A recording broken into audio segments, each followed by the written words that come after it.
Grandma is buried in the garden. It had been a week since the mother-in-law went missing. The 4-year-old daughter pointed to a spot in the garden when they visited my in-laws' house and made this claim. Hearing these words, the husband and father-in-law turned pale and began trembling. That's impossible. It's just a child's nonsense.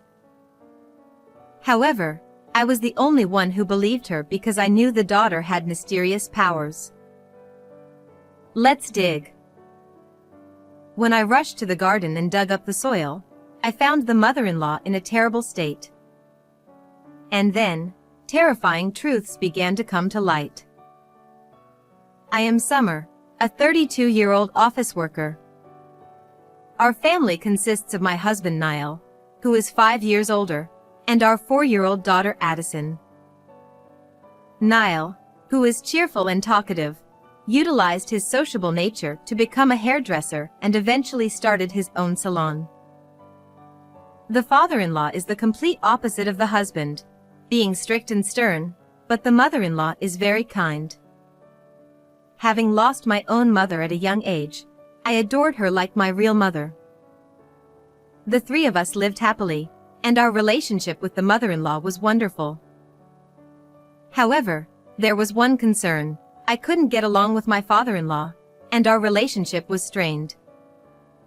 He would turn away or ignore me whenever I visited the in-laws' house. A spoiled girl like you is not suitable for Niall. You should get a divorce. He even went as far as to suggest divorce. Does he hate me? When I consulted with the mother-in-law, she was shocked and denied it.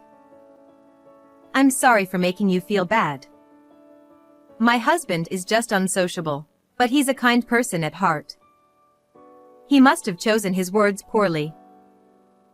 She tried to explain the father-in-law's good points, but I couldn't be convinced because he was cold not only to me but also to the mother-in-law and the husband. He was especially harsh towards Niall, often yelling at him for no reason. Are you okay? That was terrible. My father has never trusted me. Even so, the husband didn't argue back and just bit his lip. The mother-in-law would always step in to mediate between them. It's strange that the biological parent and child get along the worst. Actually, the in-laws were both remarried, and Niall was the father's son, so he wasn't biologically related to the mother. They had moved into the mother-in-law's wealthy family's home.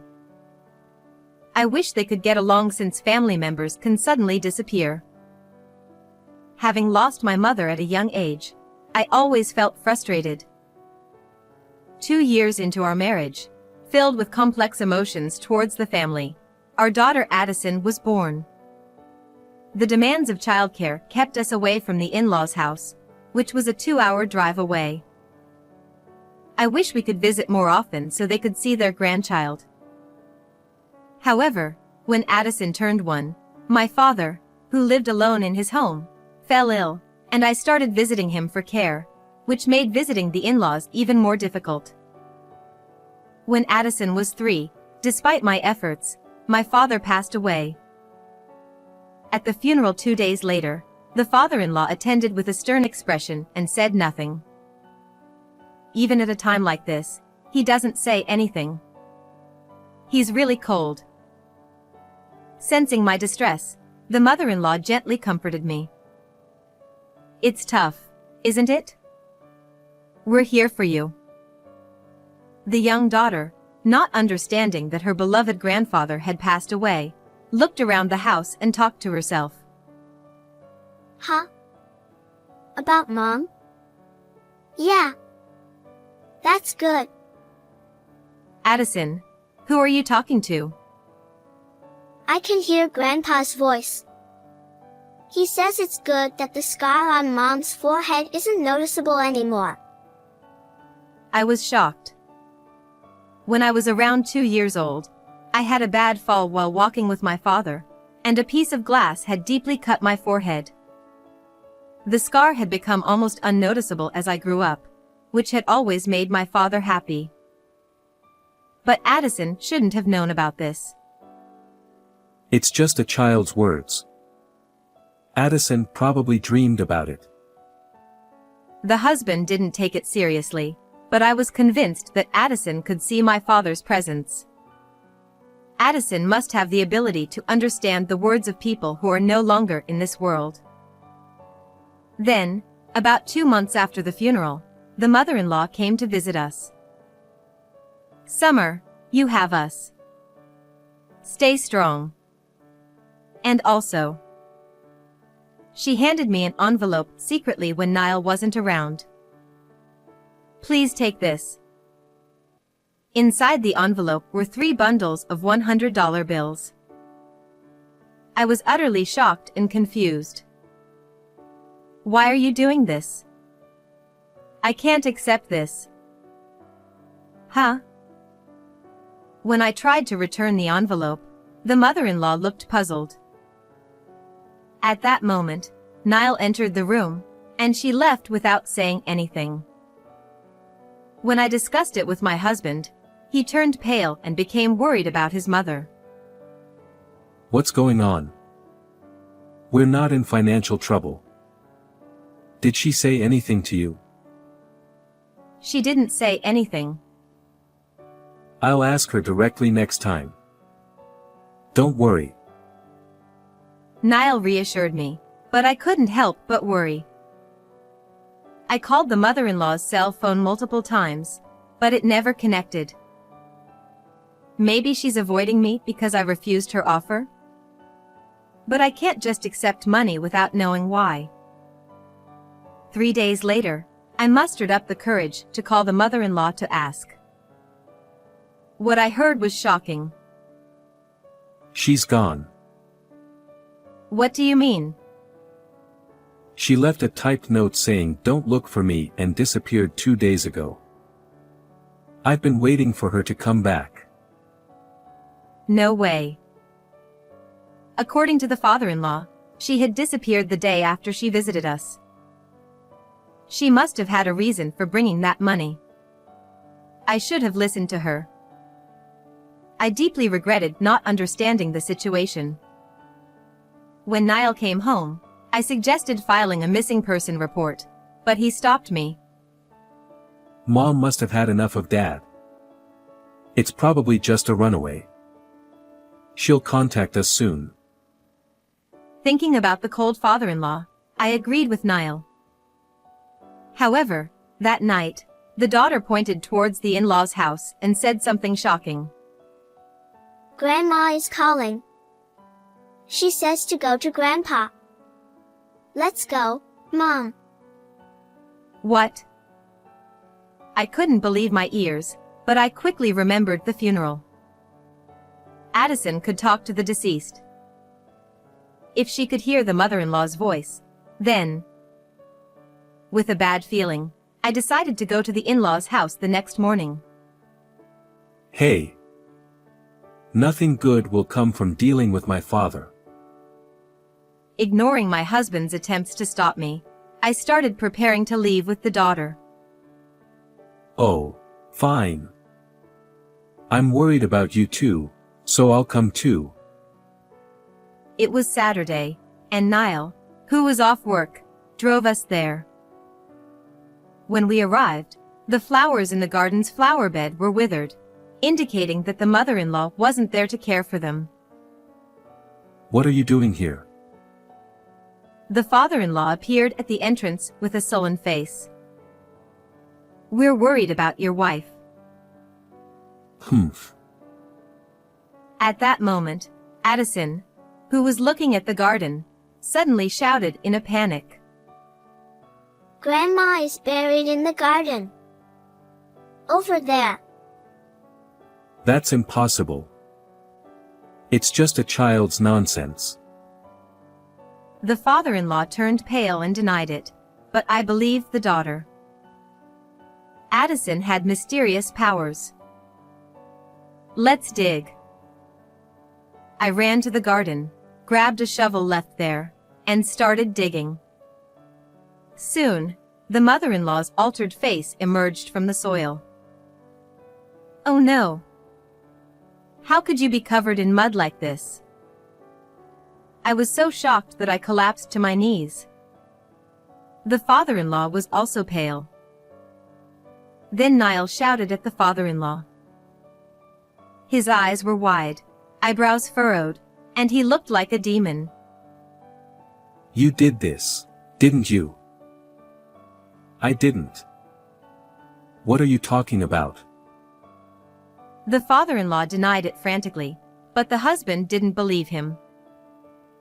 You're the only one who could do something like this. You must have snapped and done it during a fight. I would never do such a thing. The two began to argue fiercely, and Niall grabbed the father-in-law by the collar and shoved him. Let's get Mom out of the ground. Niall took the shovel from me and started digging out the mother-in-law. The father-in-law just stared in shock, still on the ground. At that moment, the daughter pulled my hand and whispered in my ear. Grandma says to look behind the vanity.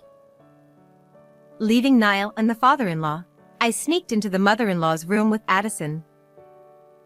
There, we found the mother-in-law's diary, revealing shocking truths. So that's what happened. Unforgivable. I clenched the diary tightly and vowed revenge. At that moment, I sensed a figure behind me. Turning around, I saw my father-in-law with a demonic look on his face. Stay quiet. He spoke quickly, then dragged my daughter and me, shoving us into the back seat of the car in the garage. He started the car hastily. Where are you going? Bring back Summer and Addison. Noticing the engine's sound, my husband, furious, chased us in his own car. Trembling with fear, I held Addison and my mother-in-law's diary tightly. My father-in-law's car turned into a side street ahead but had to stop as it was a dead end. My husband quickly caught up, blocking the road with his car, and got out. Open the door. You old bastard. Seeing Niall banging on the driver's side window, my father-in-law, resigned, got out of the car with my daughter and me. Summer, Addison, are you all right? My husband tried to pull us into his embrace, but I slapped his arms away forcefully. No. Don't touch me. Holding Addison, I moved behind my father-in-law, who spread his arms, standing protectively in front of us. My husband, looking incredulous. What's wrong, Summer? It was you who did it to your mother, wasn't it? Glaring at my husband with contempt, I accused him, and his face turned pale as he started shouting. What? It was that old man there who did it. You can tell from his tyrannical nature. No. I was strict with you so you wouldn't do any more harm. I spoke to Summer out of concern, but the words just wouldn't come out right. My father-in-law bowed his head, giving me an apologetic look. At that moment, I understood what my mother-in-law meant when she said my father-in-law was a kind man despite his gruff demeanor. In fact, my father-in-law had revealed Niall's past to me while we were fleeing in the car. My husband had been a regular troublemaker, frequently called to the school and taken in by the police. He would steal money from wallets and shoplift. Even after my father-in-law remarried, he continued to verbally abuse my mother-in-law, telling her that as a stepchild, he couldn't inherit her estate and demanding she adopt him, saying it would be great if she disappeared. How could you say such terrible things to such a kind mother?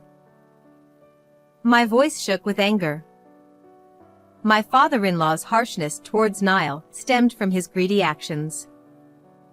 Furthermore, my husband continued lying to get money even after our marriage. He used me, claiming I had been tricked by an acquaintance into debt and needed money. I can't believe this. What were you thinking? When I yelled, my husband flinched and shrank back.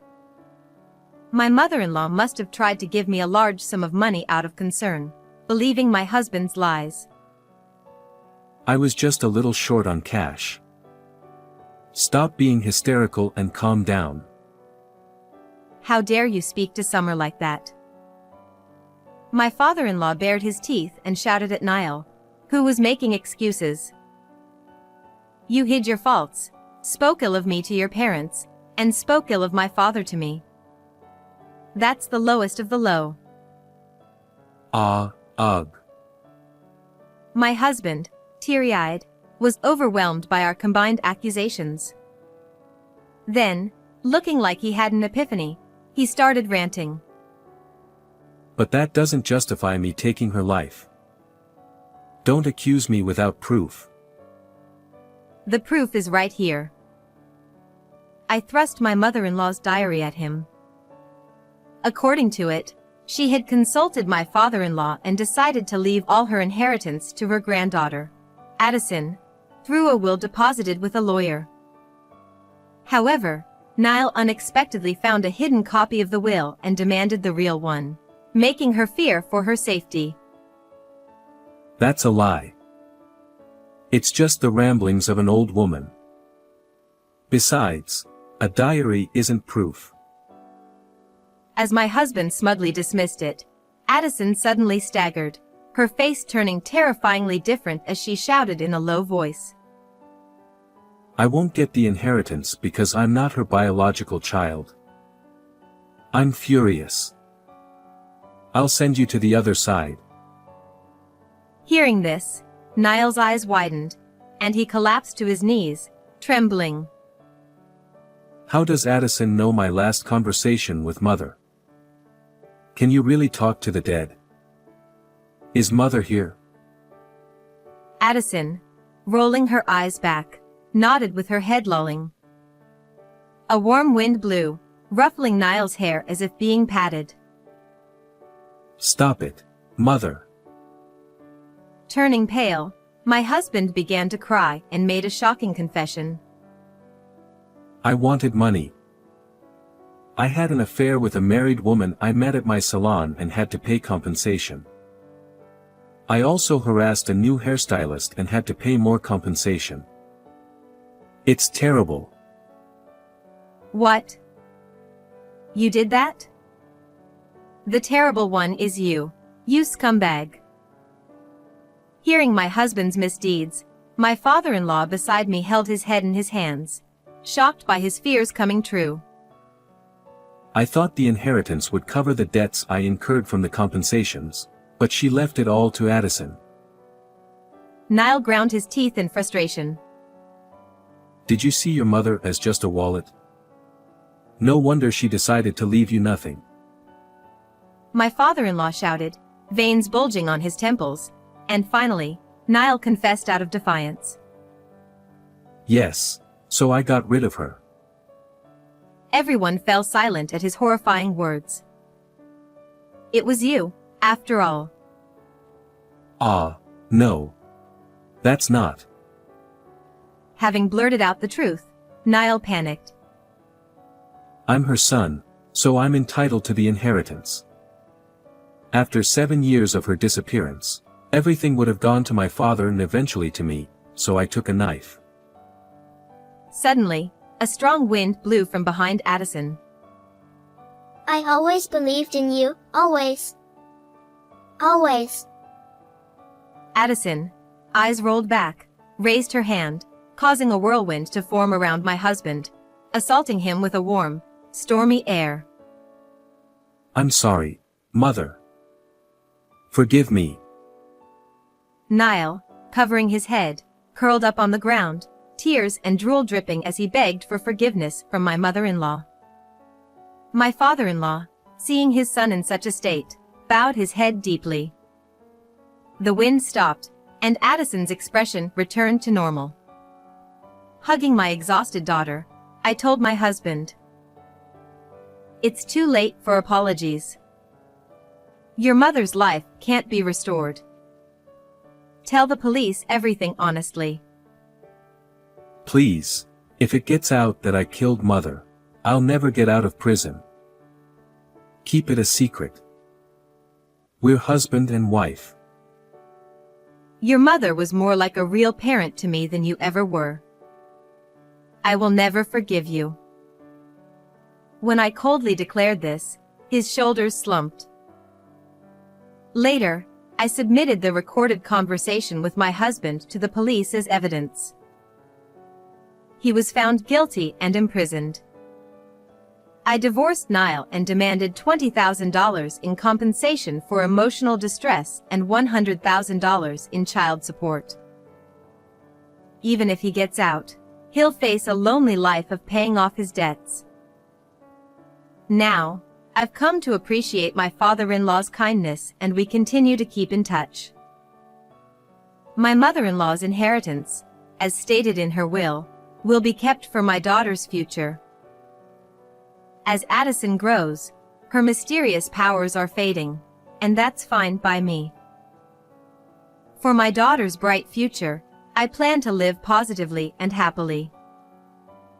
How did you like this story? Please subscribe to my channel.